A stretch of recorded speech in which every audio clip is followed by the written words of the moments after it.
রাজনৈতিক দল হিসেবে নিবন্ধন পেতে নির্বাচন কমিশনে ৪৩,০০০ পৃষ্ঠার ডকুমেন্ট সহ আবেদন করেছিল এনসিপি। তারপরও প্রাথমিক বাছাইয়ে উত্তীর্ণ হতে পারেনি দলটি। নিবন্ধন পেতে দলটিকে নতুন করে আরও কিছু কাগজপত্র জমা দিতে হবে।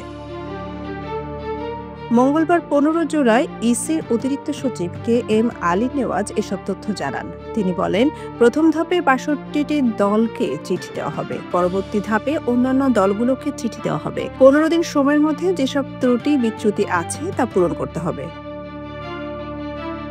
এর আগে জুনের শেষের দিকে নিবন্ধন শর্ত পূরণ করতে যেসব কাগজপত্র প্রয়োজন সেগুলো ট্রাকে করে নির্বাচন ভবনে জমা দিয়েছে এনসিপি। সোনিয়া খান, খবর সংযোগ।